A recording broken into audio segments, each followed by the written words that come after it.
अस्सलाम वालेकुम नाज़रीन, आप देख रहे हैं प्रोग्राम दुनिया के साथ। मैं हूं आपके साथ आपकी मेज़बान आसमा इकबाल।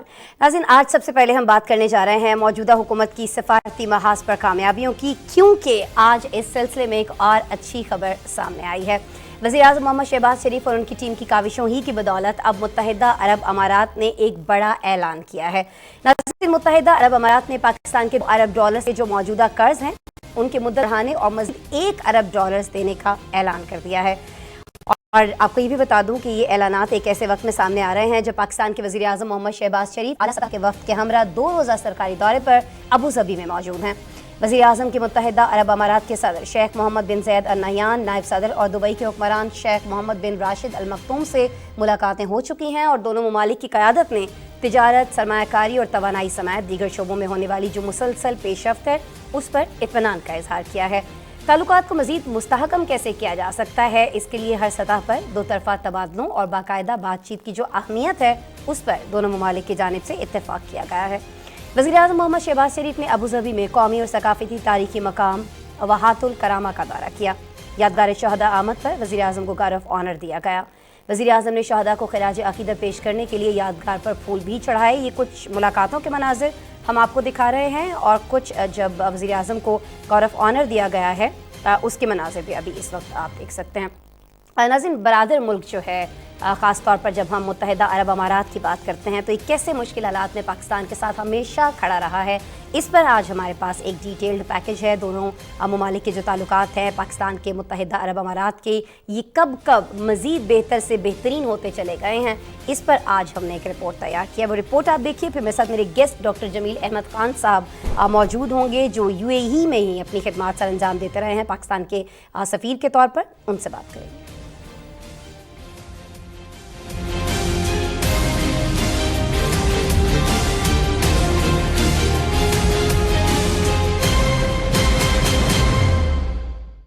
वज़ीर-ए-आज़म मोहम्मद शहबाज शरीफ ने अबू धाबी के 2 रोज़ा दौरे के पहले दिन मुत्तहिदा अरब अमारात के सदर शेख मोहम्मद ज़ैद अल नहयान से मुलाकात की।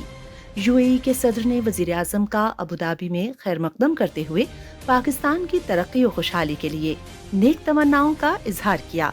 उन्होंने दोनों ममालिक के दरमियान तारीखी ताल्लुकात और मुत्तहिदा अरब अमारात में पाकिस्तानी कम्युनिटी की गरां कदर खिदमात की तारीफ की। इस मौके पर दोनों रहनुमाओं ने पाकिस्तान और मुत्तहिदा अरब अमारात के दरमियान मौजूदा बरादराना ताल्लुकात पर तबादला ख्याल करते हुए तिजारत, सरमायाकारी और तवानाई के शोबों में ताल्लुकात को मज़ीद मजबूत बनाने की ख्वाहिश का इजहार किया। दोनों रहनुमाओं ने बाहमी दिलचस्पी के इलाकाई और आलमी उमूर पर भी तबादला ख्याल किया। पार्टनरशिप के फ़रोग़ और दोनों ममालिक के दरमियान सरमायाकारी बढ़ाने पर इत्तफाक किया। वज़ीर-ए-आज़म मोहम्मद शहबाज शरीफ से मुत्तहिदा अरब अमारात के सरमायाकारों के वफ़द ने भी मुलाकात की। अमाराती वफ़द को पाकिस्तान में सरमायाकारी के मौक़ों के हवाले से तफसीली ब्रीफिंग दी गई। Abu Dhabi Development Holding Company के chief executive officer Mohammed Hassan Al Suwaidi ने पाकिस्तान में कारोबार और सरमायाकारी के हवाले से दिलचस्पी जाहिर की। वज़ीर-ए-आज़म शहबाज शरीफ के दौरे के मौके पर मुत्तहिदा अरब अमारात के सदर ने $2 अरब के मौजूदा कर्ज को रोल ओवर और $1 अरब के इजाफी कर्ज की फराहमी पर भी हामी भरी। वज़ीर-ए-आज़म का मुत्तहिदा अरब अमारात का दौरा एक ऐसे मौके पर हो रहा है जब दोनों मुल्क अपने सिफारती ताल्लुकात और मिसाली दोस्ती की 51वीं सालगिरह मना रहे हैं।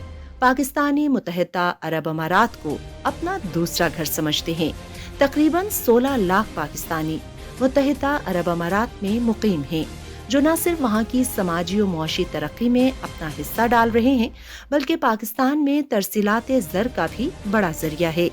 साल 2022 के दौरान दोनों मुल्कों का तिजारती हजम $10 अरब 60 करोड़ रहा, जो मशरक़ वस्ता और शुमाली अफ्रीका के खित्ते की निस्बत सबसे ज्यादा है। पाकिस्तान में आने वाले हालिया सैलाब में मुत्तहिदा अरब अमारात इन मुल्कों में शामिल है जिन्होंने सबसे पहले और भरपूर अंदाज में मुतासरीन की मदद की। 70 से जायद परवाजों के जरिए सैलाब मुतासरीन के लिए इमदादी सामान भिजवाया। दोनों मुल्क काबिल तजदीद तवानाई के बड़े मंसूबे के आगाज के लिए भी करीबी ताउन कर रहे हैं।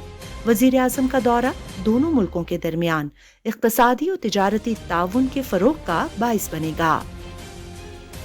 बिल्कुल जी, वज़ीर आज़म के इसी दौरे पे बात करने जा रहे हैं डॉक्टर जमील अहमद ख़ान साहब से। साबिक सफ़ीर भी रहे हैं मुत्तहिदा अरब अमारात में।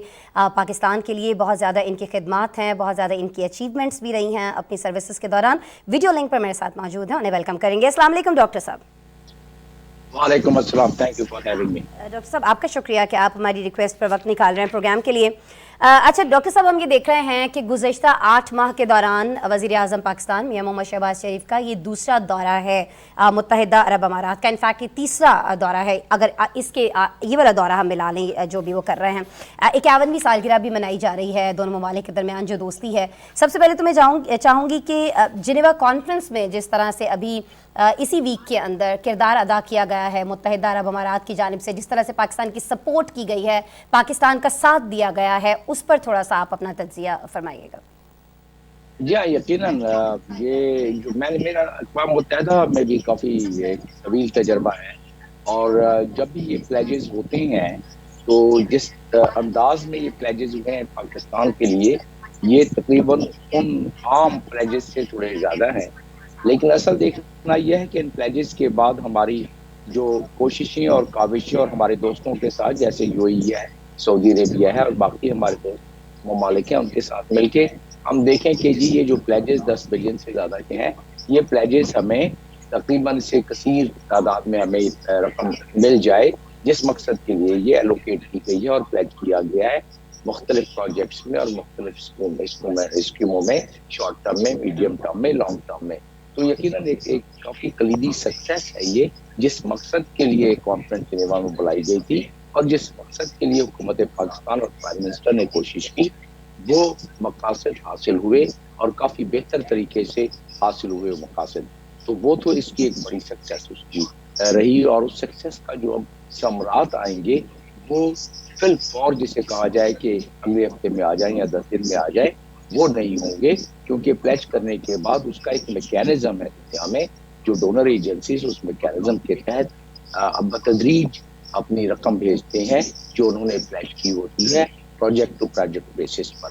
तो वो एक सलाबजद काम के लिए एक अच्छी नवीद है, एक अच्छी खुशखबरी है। और ज़ाहिर है पाकिस्तान के बजट पर जो एक बहुत ज़्यादा बर्डन पड़ा हुआ था, जिसमें हम अपने पैसों से अपने हम वतनों की कोशिश कर रहे थे कि किसी न किसी तरीके से हम उनकी चाराजोई करें, उनकी मदद करें, जो कि हमारे बिसात से बहुत ज़्यादा ये मेगा फ्लड था, तो हमारी बिसात से और जो हमारे पास ज़राए हैं उससे बहुत ज़्यादा था।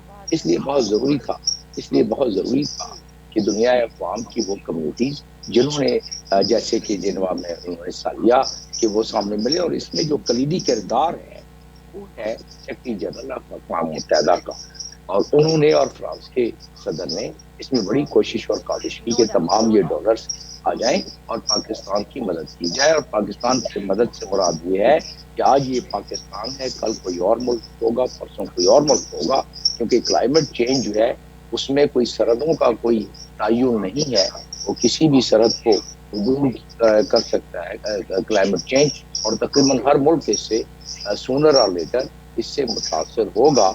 तो लिहाजा अगर ममालिक आपस में मिल के इसकी रेजिलियंस को आगे बढ़ाएं, इसकी मिटिगेशन फैक्टर्स को आगे बढ़ाएं, और एक दूसरे की ऐसे मामलात में जो अचानक मेगा किस्म का एक हादसाती इवेंट आ जाता है, उन मेगा किस्म की हादसाती इवेंट में अगर मदद करें जैसे पाकिस्तान है, और पाकिस्तान के उनका इसमें अपना कोई कंट्रीब्यूशन नहीं है। पाकिस्तान तो 1% से भी कम एमिशन करता है, बाकी दुनिया अक़वाम के लोग करते हैं। लिहाजा पाकिस्तान का बहुत ज़्यादा हुआ है, हिस्सा तो जाहिर है 1% से भी कम है, लेकिन नुकसान बहुत ज़्यादा है, और यही वजह है कि इस नुकसान को हर जगह पर दुनिया के सामने रखा गया है, वज़ीर आज़म की जानिब से, वज़ीर आज़म की टीम की जानिब से, वज़ीर ख़ारिजा की जानिब से। सर यहाँ एक और चीज़ जो मैं पूछना चाहूँगी, जो हम सब पाकिस्तानियों के जहन में बहुत ज़्यादा गर्दिश कर रही होती है, अब बहुत सारे लोग इस पर तनकीद भी करते हैं हालात व वाक़यात का सही तरह से जायज़ा लिए बगैर। मैं ये चाहूँगी कि थोड़ा सा अगर आप भी इस पर कुछ अपने ख़यालात का इजहार कर दीजिए। हम हमेशा ये कहते हैं कि हमारे प्राइम मिनिस्टर अगर बाहर जा रहे हैं, हमारे वज़ीर वज़ीर ख़ारिजा अगर बाहर जा रहे हैं, हम डोनर्स ममालिक के पास जाते हैं, हम मदद की अपील करते हैं, तो हम वहाँ जाकर उनसे ये क्यों नहीं कहते हैं कि जी आप आइए और हमारे मुल्क में इन्वेस्ट कीजिए। मैं ये चाहूँगी कि आपके तवस्सुत से हमारे लोगों तक ये बात ज़रूर पहुँचे कि जब तक हमारा इंफ्रास्ट्रक्चर जो बुरी तरह से तबाह हो चुका है, हमारी जो ज़राअत है जो बुरी तरह से बर्बाद हो चुकी है, उसको ढारस नहीं मिलती है, उसको सहारा नहीं मिलता है, ख़ासतौर पर उन ममालिक की जानिब से जिनकी वजह से हम ये नतीजा देख रहे हैं और ये सारा हमारे साथ हो रहा है, तब तक हम यहाँ पर ज़्यादा सरमायाकारी के लिए लोगों को राग़िब कर नहीं सकते हैं। जमील साहब जी हाँ, इसकी एक तो वजह ये भी है, लेकिन इससे बड़ी वजह ये है कि पाकिस्तान में जो पॉलिटिकल इंस्टेबिलिटी चली आ रही है और जो इस वक्त दौर हाजिर में चल रही है, वो भी एक बहुत बड़ा फैक्टर है जिसकी वजह से लोग इख्तिलाफ करते हैं। क्योंकि कोई भी इन्वेस्टर हो या इन्वेस्टमेंट के लिए इन्वेस्टमेंट एनवायरनमेंट का होना बड़ा ज़रूरी है। तो हमारे पास इन्वेस्टमेंट एनवायरनमेंट, जहाँ पॉलिटिकल इंस्टेबिलिटी होगी वहाँ इन्वेस्टमेंट एनवायरनमेंट नहीं पैदा होती है, और जब इन्वेस्टमेंट एनवायरनमेंट पैदा ना हो तो चीज़ें मगरूश होती जाती हैं, चाहे वो इकोनॉमी हो या वो सोशल फैब्रिक्स हो या वो बाकी जो हमारे सोशो इकोनॉमिक के जो फैक्टर्स हैं, उन तमाम के तमाम मामलात में तनज़ुली होती है। और जब तनज़ुली होती है तो ज़ाहिर है फिर दुनिया अक़वाम या इन्वेस्टर्स जो हैं उससे इख्तिलाफ करते हैं। इसकी दूसरी बड़ी वजह ये है, जो प्राइम मिनिस्टर जब मैं सफ़ीर था वहाँ और जब वो चीफ मिनिस्टर थे और वहाँ आए, तो उन्होंने बहुत ज़्यादा अपनी काविश मेहनत से वहाँ जो इन्वेस्टमेंट कॉन्फ्रेंस थी जिसकी में मैं ज़ाहिर है मेरा कलीदी किरदार भी था उसमें, तो वो मैंने देखा कि अब जो वो as a prime minister official visit पे गए हैं और उनसे इन्वेस्टमेंट के जो पूरा ग्रुप और उनका बिजनेसमैन मिला है, अगर उनको ये इंडिया दे दिया जाए, जो इन्वेस्टर्स यूएई के हैं या बाकी ममालिक के हैं, अगर उनको ये इंडिया दे दिया जाए कि आपको इन्वेस्टमेंट जब आप करेंगे तो उसमें आपको सहूलियात पैदा की जाएगी जैसा कि यूएई में है। यूएई में जब मैं वहाँ था तो वहाँ के एक रूलर तासुफ खेमा के मुझे कहते हैं कि एम्बेसडर, हम आपके मुल्क में जाते हैं तो वहाँ 24 से 25 इदारे हैं, वहाँ बड़ी दिक्कत होती है हमारे इन्वेस्टर्स को, आप हमारे पास देखिए, आप आए हैं यहाँ हम वन विंडो सिस्टम के तहत, तो प्राइम मिनिस्टर हमारे वो वन विंडो सिस्टम पर शुरू से काफ़ी उनको इश्तियाक है, और थोड़ा सा उनको अगर मौका मिल जाए और इन मीटिंगों के बाद जो सऊदी अरब का दौरा और यूएई का दौरा है, इसके बाद मैं समझता हूँ कि अगर वो इस रिफॉर्म को और इस वन विंडो सिस्टम को ले आए और किसी तरीके से इम्प्लीमेंट कर दें, तो एक जो बहुत बड़ा इम्पेडिमेंट है इन्वेस्टर्स के लिए, जो उनको शिकायत हैं, वो शिकायत उनमें कमी आ सकती है या ख़त्म हो सकती है। जी, हो गया। शिकायत में ज़ाहिर कमी लाना होगी और कोशिश ये करना होगी कि ये शिकायत मुकम्मल तौर पर ख़त्म हो सकें, ताकि जो सरमायाकार हैं, जो बड़ी कंपनीज़ हैं, उनका एतमाद बढ़ सके मौजूदा हुकूमत पर और पाकिस्तान पर। अच्छा, एक और चीज़ डॉक्टर जमील अहमद खान साहब जो मैं पूछना चाहूँगी, जिस पर मैं बात करना चाहूँगी, और ख़ास तौर पर इसलिए करना चाहूँगी क्योंकि आप यूएई में बहुत अरसा मौजूद रहे हैं, आप पाकिस्तान की नुमाइंदगी करते रहे हैं, सफ़ीर के तौर पर मौजूद रहे हैं। बहुत सारे पाकिस्तानी हमारे जो हैं वो वहाँ जॉब्स के लिए जाते हैं, लेबर के लिए जाते हैं, मुख्तलिफ शोबों में काम करने के लिए जाते हैं। क्या इस पर और बात होगी कि हमारे मज़ीद लोग जो हैं उनको जॉब अपॉर्चुनिटीज़ दी जाएँ, पाकिस्तान का कोटा कुछ बढ़ाया जाए, कुछ मुख्तस कर दिया जाए, ताकि पाकिस्तानियों के लिए इन मुश्किल हालात में थोड़ी तो कोई एक चीज़ हो जो उनको थोड़ा सा कहीं ना कहीं से दिलासा और तसल्ली हो कि ठीक है, एक चीज़ हमें ये भी मिल रही है कि हमारे लिए जॉब अपॉर्चुनिटीज़ जो हैं वो पैदा हो रही हैं। और दूसरा मुझे बताइएगा कि जो पाकिस्तानी वहाँ पर मौजूद हैं, जो ज़र मुबादला वो भिजवा रहे होते हैं, वो कुछ होंडी के तरीक़ाकार से और दीगर तरीक़ाकार से भेजा जाता है, उसको लेकर कुछ काम करने की ज़रूरत नहीं है मईशत को बेहतर करने के लिए? अशद ज़रूरत है उस पर, क्योंकि इस वक्त हमें जितनी भी सब, बाकी तो इंशाल्लाह 3-4-6 महीने में हालात बेहतर हो जाने चाहिए, लेकिन ये जो 3 महीने हैं, इन 3 महीनों में हमें इस किस्म के इक़दाम करने चाहिए जिसका कि आपने इशारा किया। और वो इक़दाम क्या है कि जो हमारे ओवरसीज़ पाकिस्तानी हैं, ख़ास तौर पे यूएई में जब मैं खुद भी था, तो मैं स्टेट बैंक के फिगर्स के मुताबिक अपने दौरानिए में जब मैं वहाँ तैनात था सफ़ीर के तौर पर, तो जब मैं वहाँ गया, जिस दिन मैंने चार्ज लिया 2010 में, तो उस वक्त $1.2 बिलियन की रेमिटेंस थी। थोड़े से इक़दाम किए हमने इन अपने मेहनतकशों के साथ, हमने इन मुहिब्बे वतन पाकिस्तानियों के साथ, तो 3.2 बिलियन हो गया। आप अंदाज़ा करें, एक कंट्री से 3 गुना हो गया वहाँ से रेमिटेंस। तो अभी इसको कहते हैं लो हैंगिंग फ्रूट। اگر تھوڑی سی اس میں ایفرٹ کی جائے تو کرنا کیا ہے اس میں. اور میں نے کیا کیا, ایک تو ماڈل ہے, اسی طرح اور بھی لوگ چاہے تو کر سکتے ہیں, اور کیا بھی وہ شاید کسی نے کوشش, لیکن یہ رزلٹ اسٹیٹ بینک کی فگر کے مطابق میں دے رہا ہوں. اور کیا کیا ہم نے صرف ان کی پذیرائی یہ کی کہ جو شخص بھی $10,000 پاکستان بھیج دیتا تھا پورے سال میں, اس کو ہم ایمبیسی میں بلا کے کیمرے کے سامنے ایک بہت خوبصورت سا حکومت پاکستان کی طرف سے سند دیتا تھا میں ان کو, اور وہ سند جو ہے وہ ان کو میں دینے پر وہ بڑے خوش ہوتے تھے, دوسرے لوگ انکریج ہوتے تھے, اور اس کے ساتھ جو ہے وہ خود بخود اس میں بڑھاوا آتا تھا. اب اس کی اشد ضرورت ہے, اور اب اگر اس کے اسی انداز کو یا اس میں اور مزید بہتری لا کے اگر کیا جائے تو میں یقین کے ساتھ کہتا ہوں کہ ہم ہفتوں میں اور مہینوں میں اپنے کم از کم بہت آسانی سے $5-6 بلین کو انہی سورسز پاکستان. اب رہا آپ نے ہنڈی کی بات کی, اس کے لیے کچھ پروپوزلز حکومت کی, میں نے ابھی حال ہی میں حکومت کو کچھ پروپوزل بھیجے ہیں, اور اس میں ایک پروپوزل یہ ہے کہ آپ ان کو, جو میں نے آپ کو صنعت والے بتایا, یعنی کہ جس کو کہتے ہیں کمنڈیشن سرٹیفکیٹس, میں نے کہا ان کی پذیرائی کی جائے. اور دوسرا یہ ہے کہ پیرٹی لون میں ہے کہ وہ محنت کش, وہ مزدور جس کے پاس $8,000 ہے اور اس کو $2,000 کی مزید ضرورت ہے پاکستان میں, روپی پیرٹی میں اس کو لون دیا جا سکتا ہے with just one piece of paper of undertaking, کیونکہ وہی پیسے تو ہم سود میں دے دیتے ہیں باقی کمرشل بینکوں سے جب ہم دیتے ہیں. تھوڑا سا جاب اپرچونیٹیز میں چاہوں گی کہ اب ہم بات کر لیں, زیادہ ظاہر ہے آنا جانا رہا بھی ہے یو اے میں, زیادہ ہم نے یہ دیکھا وہاں پر کہ فلپینوز جو ہیں ان کی بڑی بھرمار ہو گئی ہے, صرف اس لیے ہو گئی ہے کہ وہ بہت کم اجرت میں بہت سارا کام کرنے کے لیے تیار ہو جاتے ہیں. تو پھر ہم اپنے پاکستانیوں کے لیے وہاں کیسے اپرچونیٹیز حاصل کر سکتے ہیں سر؟ اگر آپ نے فلپینوز کی بات کی ہے جو میں سن سکا ہوں, اس میں ایک اور سب سے بڑی وجہ ہے, جس سلسلے میں جب بات کرتا تھا یو ای کے اتھارٹیز سے, اور اس سلسلے میں ہمارے ایم او یوز پہلے سے موجود ہیں, ورک فورس وہ ہماری کافی بڑھ سکتی ہے, اور وہ اس طرح بڑھ سکتی ہے کہ ہمیں اپنے ووکیشنل ٹریننگز کو ذرا مزید فعال بنانا پڑے گا. ہمارے پاس جو انٹرنیشنل ریٹنگ کے, یعنی کہ جو ISO 2000 ہو گیا, یا گیلٹ کی سرٹیفیکیشن ہے, یا جو انٹرنیشنلی ریکگنائز سرٹیفیکیشن ہے, ہمارے پاس بہت کم لوگوں کے پاس ان کو ملتی ہے, یا ان کو کوالیفیکیشن کے مواقع ملتے ہیں. ایک تو یہ بات رہی.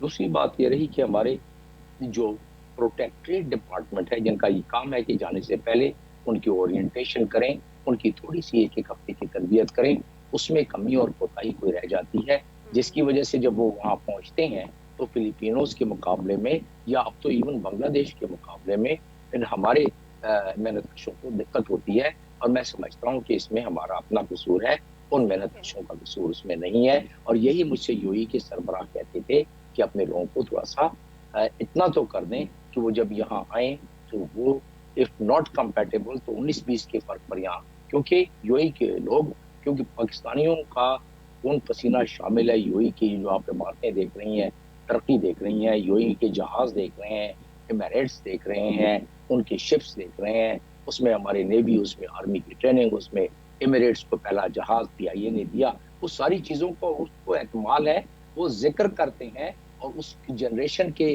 لوگ, جس میں کہ پریزیڈنٹ, جن کے ساتھ مجھے تقریباً ہر مہینے موقع ملتا تھا جب وہ ولی عہد تھے, ہز ہائنس شیخ محمد بن زید, تو ان تمام ان کے دلوں میں اس چیز کا احساس ہے.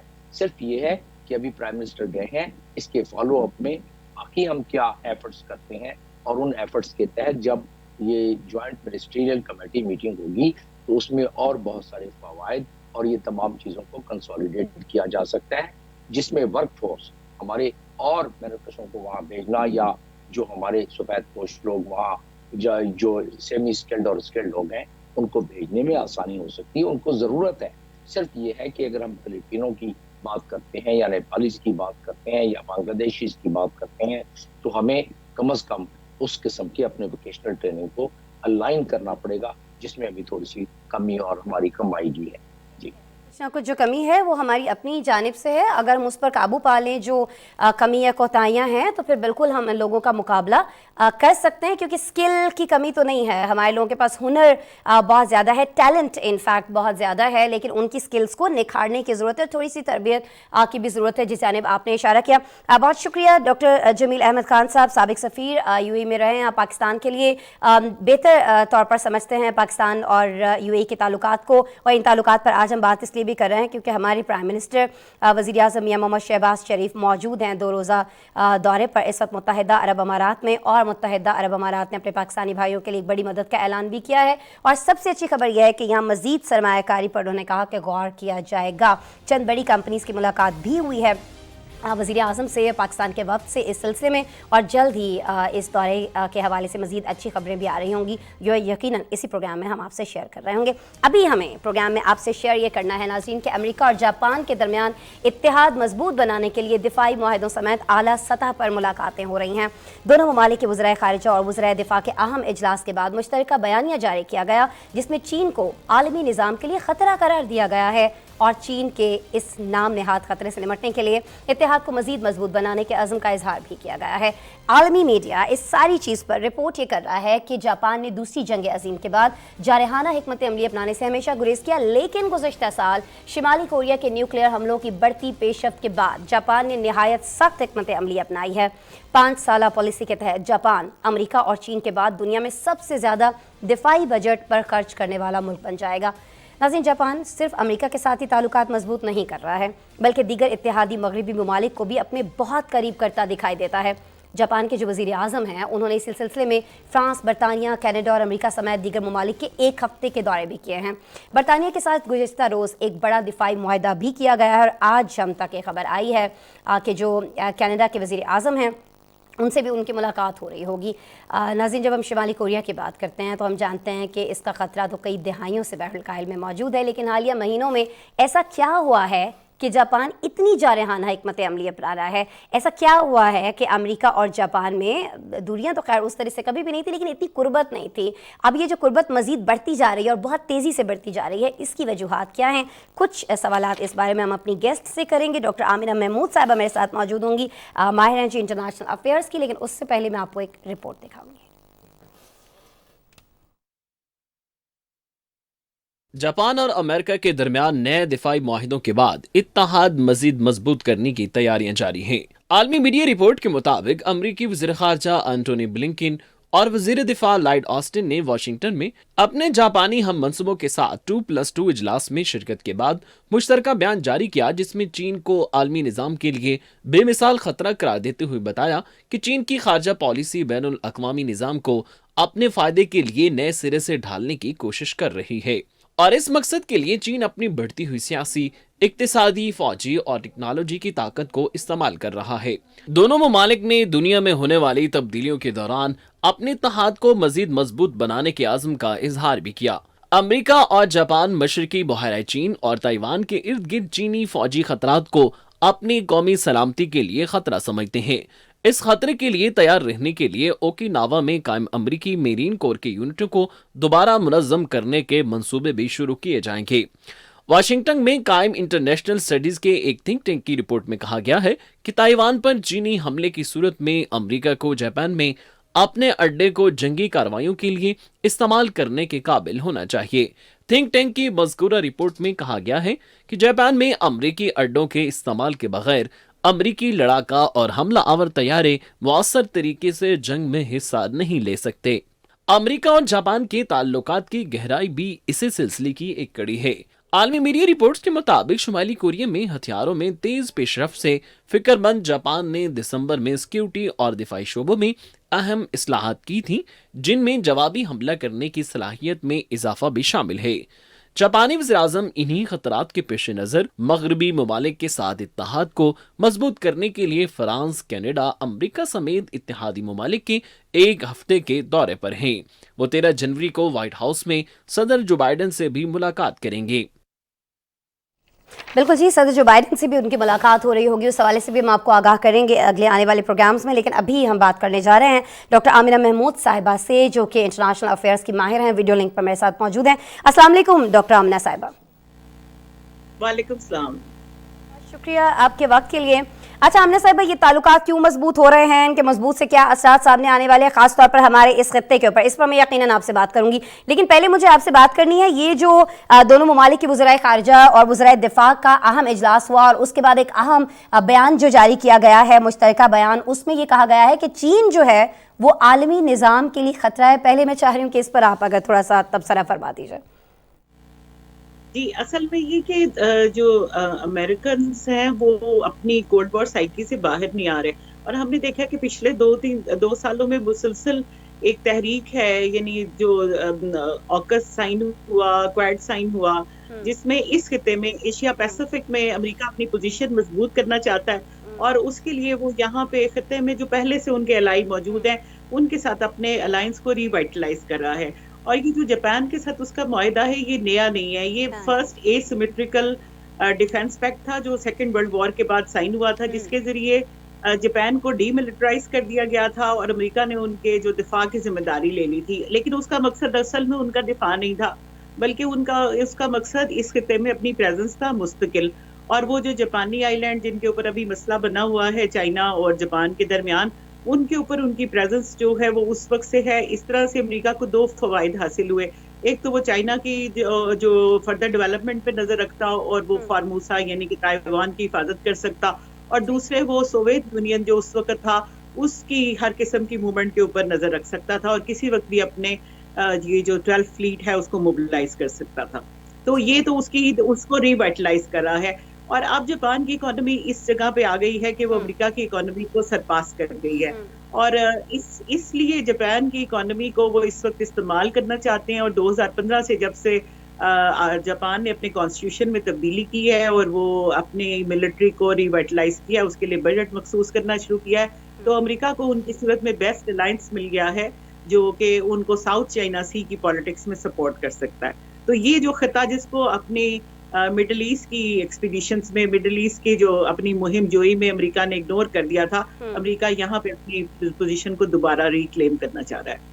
ठीक है। अच्छा, लेकिन अभी आपने दूसरी जंग अजीम की बात की, तो हमने देखा कि उसके बाद से जापान ने काफ़ी नरम हिकमत अमली अपनाई रखी और हमेशा ऐसा ही रहा। लेकिन अभी हम देख रहे हैं हालिया कुछ अरसे में कि बहुत सख्त कौमी हिकमत अमली अपनाई जा रही है जापान की जानिब से, और 5 साला पॉलिसी को देखा जाए तो उसके तहत जापान का जो दिफाई बजट है वो दुनिया में तीसरा बड़ा बजट बन जाएगा। शुमाली कोरिया की बात की जा रही है कि जो उसके ख़तरे से निपटने के लिए इत्तेहाद किया जा रहा है, लेकिन वो ख़तरा तो हमेशा से मौजूद रहा था। लेकिन अब ऐसा अचानक से क्या हो गया है डॉक्टर आमिना महमूद साहिबा कि इतनी सख्त पॉलिसियां जो हैं वो जापान की तरफ से देखने में आ रही हैं? अब बहुत सारे दीगर ममालिक जो है अमेरिका से हट के जो यूरोपीय ममालिक हैं उनसे भी ताल्लुकात एकदम से बढ़ाने की कोशिश की जा रही है। देखिए, ये एकदम से नहीं हो रहा है। ये जो बजट की बात है, जो डिफेंस बजट उन्होंने बढ़ाया है, ये पिछले साल से हुआ है।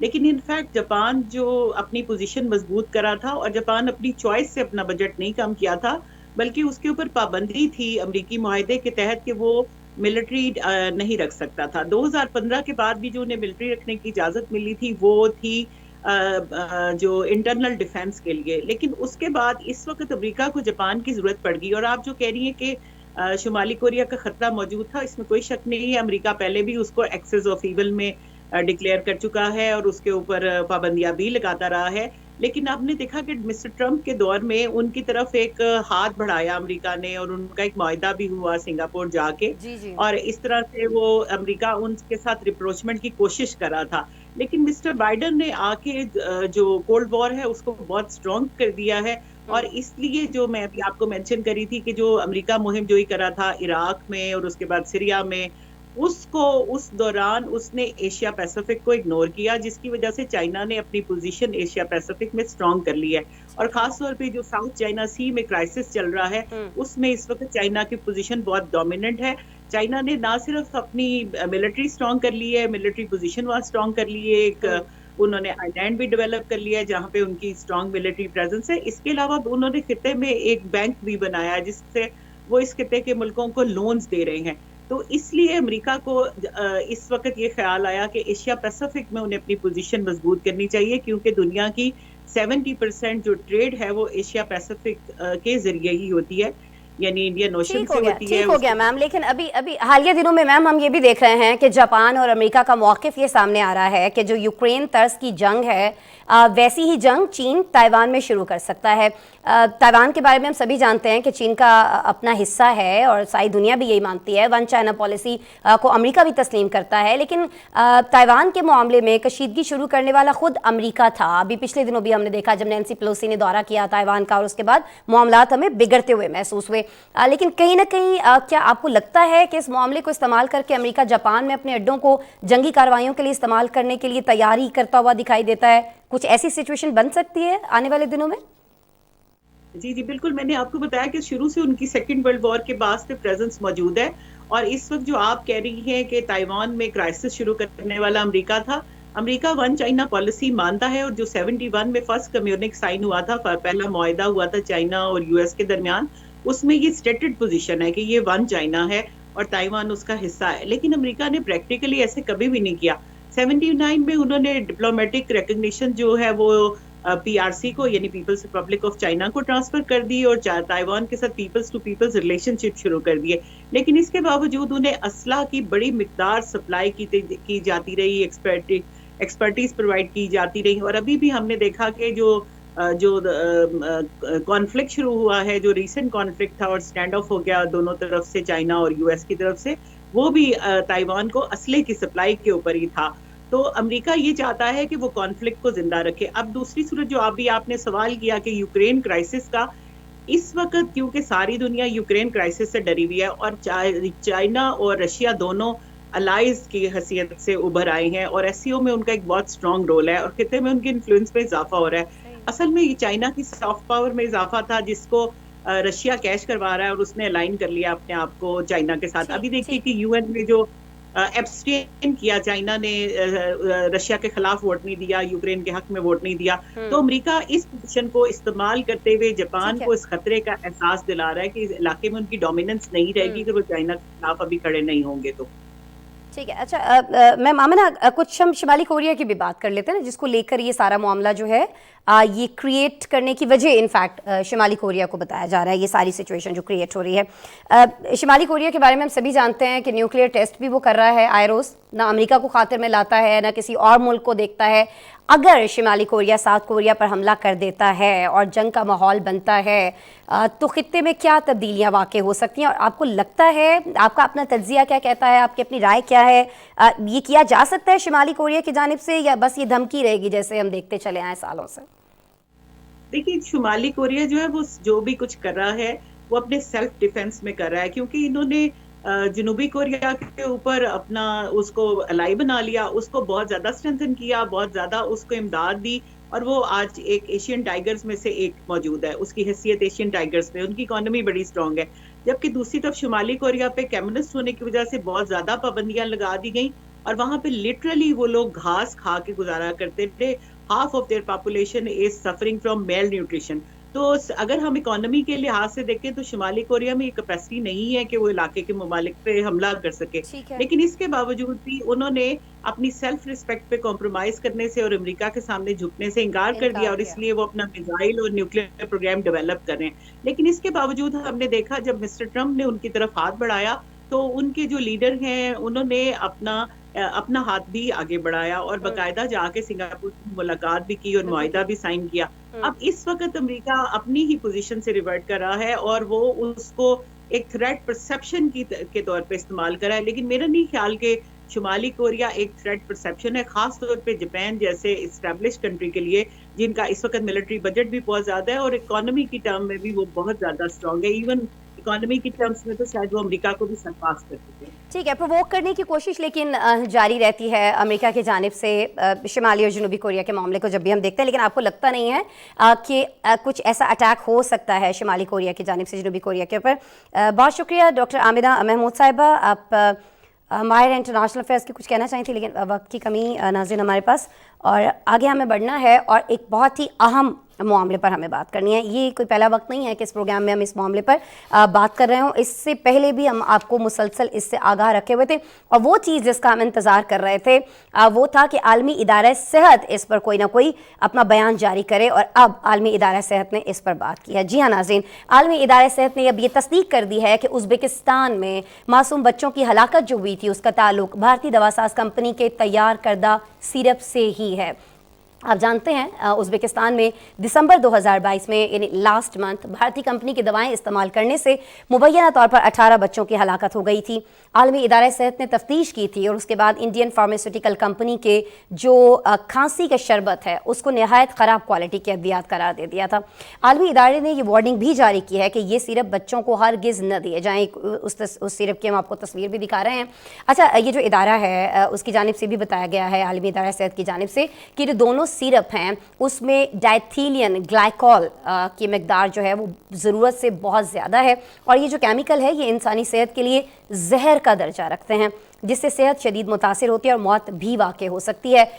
यही वजह है कि उज़्बेकिस्तान में इन बच्चों की मौत हुई है, क्योंकि ये जहरीला जो केमिकल है ये इसके अंदर बहुत ज़्यादा इस्तेमाल किया गया इन कंपनीज़ की जानिब से जो भारत के अंदर मौजूद हैं और ये सिरप बनाती रही हैं।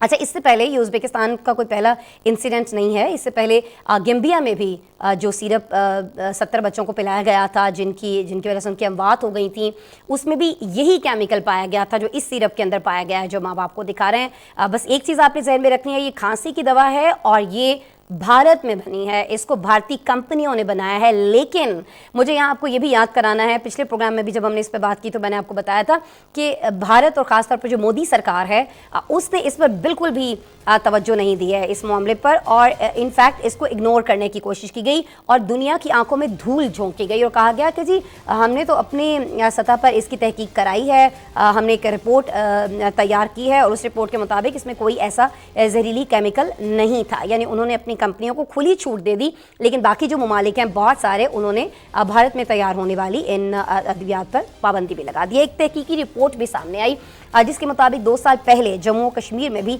इसी केमिकल वाली दवा से 17 बच्चों की मौत हुई थी। अगर उस वक्त नाज़रीन इस मामले को संगीनी से लिया जाता तो आज दुनिया भर में इस तरह बच्चे मर नहीं रहे होते। भारतीय दवासाज कंपनियां और हुकूमत के मफादात दुनिया भर में लोगों की सेहत के साथ कैसे खेल रहे हैं, आज इस पर हमारे पास एक खुसूसी रिपोर्ट है, आपको दिखाएंगे।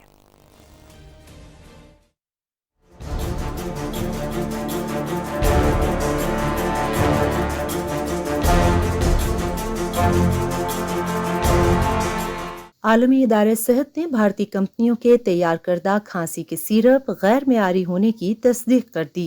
WHO के मुताबिक इंडियन कंपनी मैरियन बायोटेक के तैयार करदा खांसी के शरबत गैर मेयारी हैं और क्वालिटी के मेयार पर पूरा नहीं उतरते। इदारे की जानिब से वेबसाइट पर जारी पैगाम में कहा गया कि उज़्बेकिस्तान में खांसी के 2 इक़साम के गैर मेयारी सिरप की निशानदेही हुई है, जो गुज़िश्ता साल 22 दिसंबर को आलमी इदारे सेहत को रिपोर्ट किए गए थे। एम्ब्रियोनॉल और डॉकवन मैक्स नामी दोनों खांसी के सिरप मैरियन बायोटेक कंपनी के तैयार करदा है, जो रियासत उत्तर प्रदेश में वाक़ है। कंपनी ने अभी तक आलमी इदारे सेहत को इन 2 अद्वियात की क्वालिटी के हवाले से किसी किस्म की गारंटी नहीं दी। आलमी इदारे सेहत ने बताया कि खांसी के शरबत के नमूने लेबोरेटरी भिजवाए गए थे, जिसमें यह बात सामने आई थी कि इनमें डायथिलीन ग्लाइकोल की नाकाबिले कबूल मिकदार मौजूद है। WHO ने खबरदार किया है कि इन गैर मियारी प्रोडक्ट्स का इस्तेमाल बिलखुसूस बच्चों में गैर महफूज है, जिससे सेहत शदीद मुतासिर या मौत भी वाक़ हो सकती है। इसकी सप्लाई चेन को रोकने के लिए भी कड़ी निगरानी की दरख्वास्त की गई है। तमाम ममालिक से अपील की गई है कि नेशनल रेगुलेटरी अथॉरिटीज और हेल्थ अथॉरिटी गैर मियारी दवाओं से मुतल्लिक फौरी तौर पर आलमी इदारे सेहत को मुत्तला करें। जिन मुल्कों में या स्टोर्स पर भारतीय कंपनियों के सिरप मौजूद हैं, उनसे भी दरख्वास्त की गई है कि वो इसे हरगिज किसी को ना दें। ये इंसानी जिंदगियों के लिए खतरनाक हो सकती है। गुज़िश्ता साल दिसंबर में एक रिपोर्ट में इंकशाफ हुआ था कि इंडिया में तैयार करदा ये खांसी के शरबत इस्तेमाल करने से उज़्बेकिस्तान में 18 बच्चों की मौत वाक़ हुई है। गुज़िश्ता साल अफ्रीकी मुल्क गैम्बिया में भी भारत का खांसी का शरबत पीने से 70 से ज़ायद बच्चों की अमवात हुई थी। WHO ने इस वाक़े के बाद भारतीय सूबे हरियाणा में कायम मेडियन फार्मास्यूटिकल्स की तैयार करदा खांसी के 4 सिरप के हवाले से आलमी अलर्ट जारी किया था। नेपाल ने भी गुज़िश्ता माह ही WHO के मुकर्रर करदा ज़ाब्तों पर अमल न करने की वजह से 16 भारतीय कंपनियों की तैयार करदा अद्वियात दरामद करने की पाबंदी आयद की थी। WHO ने दवाओं की तैयारी के लिए एक मियारी ज़ाब्ता मुकर्रर कर रखा है, जिसका मकसद इस अमर को यकीनी बनाना है कि दवाओं को जिस मर्ज के इलाज के लिए तैयार किया गया है वो उसके लिए मुकर्ररा तमाम मियारात और पैमानों पर पूरा उतरें और हुकाम को उनकी जांच की इजाजत है, लेकिन भारतीय कंपनियां इस मियार पर पूरा उतरने में नाकाम हैं। जी, ये रिपोर्ट आपने देखी, इस मामले पर आपको हम अपडेटेड रखेंगे। अभी मुझे आपको बतानी है प्रोग्राम में जनूबी अमेरिकी मुल्क पेरू की सूरत हाल, जहां पुरतशद्दुद मुजाहरों का सिलसिला बढ़ता चला जा रहा है। ताज़ा झड़पें हुई हैं और इसमें मुल्क का जो सयाहती शहर है किस्को, उसमें मुजाहिरीन ने एयरपोर्ट पर कब्जा करने की कोशिश के दौरान मुजाहिरीन और पुलिस के दरमियान जो तसादम हुआ उससे 5 अफराद हलाक हुए हैं, ये इत्तलात आ रही हैं। इससे पहले पीर को मंडे को जनूबी पोनो में होने वाली झड़पों में 17 अफराद हलाक हुए थे, पुलिस अफसरान समेत दर्जनों अफराद जख्मी हुए थे। इस सारी सूरत हाल के दरमियान पेरू के जो प्रोसिक्यूटर ऑफिसर हैं उन्होंने नस्ल कुशी की तहकीकात शुरू करने का ऐलान किया है। इस इन्वेस्टिगेशन में मुल्क की पहली खातून सदर, वज़ीर आज़म, वज़ीर दिफा और वज़ीर दाखिला को भी शामिल किया जाएगा, ये इत्तलात आ रही हैं। नाज़रीन, 11 दिसंबर से अब तक पेरू में होने वाले पुरतशद्दुद मुजाहिरों में 48 हलाकतें हो चुकी हैं। तशद्दुद का सिलसिला गुज़िश्ता माह के आगाज़ में साबिक सदर को बगावत और साजिश के इल्ज़ाम में बरतरफ और गिरफ्तार करने के बाद शुरू हुआ था। वो इस वक्त भी 18 माह की कैद जो है वो काट चुके हैं और चंद दिन कबल ही पेड्रो कास्ट्रो की सज़ा के खिलाफ अपील खारिज कर दी गई थी और उसके बाद हमने देखा कि मुजाहिरों का एक नया सिलसिला शुरू हो गया था। मुजाहिरीन का मुतालबा ये है कि नई सदर जो हैं वो मुस्तफ़ी हो जाएं, साबिका सदर जो हैं उनको रिहा किया जाए, कांग्रेस बंद की जाए और कबल अज़ वक्त इंतखाबात करवाए जाएँ। अब जो आलमी खबर रसा एजेंसी है वो ये रिपोर्ट करती दिखाई देती है हमें, एक एजेंसी कि पेरू एक सियासी अदम इस्तेहकाम का शिकार मुल्क है। गुज़िश्ता 5 साल के दौरान 7 सदूर यहाँ पर बदले जा चुके हैं, सब पर इल्ज़ामात लगाकर ही उन्हें हटाया गया है। इस वक्त मुल्क की पार्लियामेंट में मौजूदा हुकूमत वोट ऑफ कॉन्फिडेंस लेने में कामयाब तो हो गई है, लेकिन आने वाले दिनों में मौजूदा हुकूमत को भी ऐसी ही सूरत हाल का सामना करना पड़ सकता है। पेरू में ये सब क्या चल रहा है, क्यों 7 सदूर जो हैं इससे पहले इस तरह से हटाए गए हैं और अब ये जो मुजाहरे हो रहे हैं जिनकी फुटेज आप देख रहे हैं विंडो में, ये रुकने में क्यों नहीं आ रहे हैं, थमने में क्यों नहीं आ रहे हैं, इस पर आज हमारे पास रिपोर्ट है।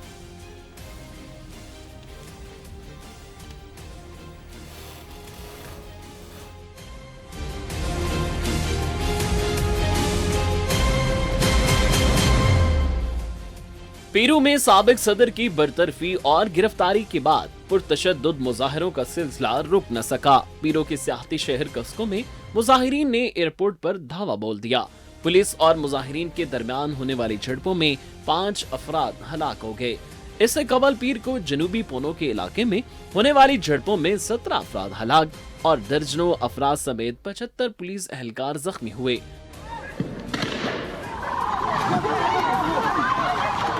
दिसंबर में साबिक सदर पेड्रो कास्ट्रो को माजूल करके हिरासत में लेने के बाद से ये एहतिजाजी मुजाहिरे मुल्क के मोहलिक तरीन मुजाहिरों में से एक रहे।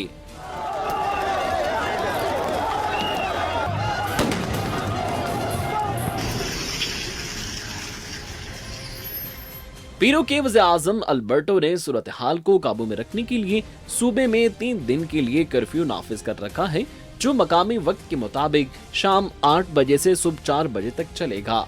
आलमी मीडिया रिपोर्ट के मुताबिक इन ताज़ा अम्बात के साथ ही दिसंबर से जारी हुकूमत मुखालिफ मुजाहिरों में हलाकतों की तादाद 48 तक पहुँच गई है। सूरत हाल को काबू में लाने के लिए इस्तिगासा ने ऐलान किया है कि मोहलिक तरीन एहतजाज के बाद वो नस्ल कुशी की तहकीकात शुरू कर रहे हैं। इस्तिगासा दफ्तर ने कहा कि नस्ल कुशी के सिलसिले में पेरू की सदर दीना बुलार्ते से भी तफ्तीश की जाएगी। अटॉर्नी जनरल के दफ्तर का कहना है कि तहकीकात में वज़ीर आज़म, वज़ीर दिफा और वज़ीर दाखिला पर भी तवज्जो मरकूज की जाएगी कि आया वो नस्ल कुशी, कत्ल और बुरी तरह जख्मी करने के वाक़यात में मुलव्विस थे या नहीं। पेरू में हालिया वाक़यात के तनाजुर में बैनुल अक़वामी मुज़म्मत का भी सामना है। अक़वाम मुत्तहिदा के इंसानी हुकूक के दफ्तर की तर्जुमान ने हुकाम से मुतालबा किया है कि वो हलाकतों और जख्मियों की फौरी और मौसर तहकीकात करें और इसके लिए जिम्मेदारों को एहतिसाब के कटहरे मिलाएं और मुतासिरीन को इंसाफ और मुआवजे तक रसाई को यकीनी बनाएं। आलमी मीडिया रिपोर्ट्स के मुताबिक गुज़िश्ता साल 8 दिसंबर को पेरू के साबिक सदर पेड्रो कास्ट्रो को बगावत और साजिश के इल्जाम में बरतरफ और गिरफ्तार किया गया था, जिसके बाद पेरू की पहली खातून सदर दीना बुलार्ते ने हल्फ उठाया था।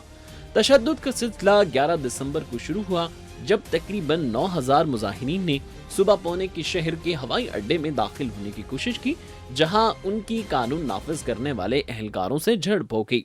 पेरू की हुकूमत का कहना है कि वो सूरत हाल को काबू में लाने के लिए काम कर रही है, लेकिन मुल्क की सियासी और समाजी सूरत हाल दिन ब दिन खराब होती जा रही है। पेरू के साबिक सदर इस वक्त बगावत के इल्जाम में 18 माह की कैद काट रहे हैं। मुजाहिरों की नई लहर का सिलसिला एक ऐसे वक्त में शुरू हुआ है जब चंद दिन कबल ही पेड्रो कास्टियो की सजा के खिलाफ अपील भी खारिज की गई है, जिसके बाद से मुल्क भर में सड़कें हजारों की तादाद में मुजाहिरीन से भर गई हैं। मुजाहिरीन का मुतालबा है कि सदर दीना बुलाते मुस्ताफी हों, जेर हिरासत साबका सदर पेड्रो कास्टियो को रिहा किया जाए, कांग्रेस बंद की जाए और कबल अज वक्त इंतखाबात करवाए जाएं।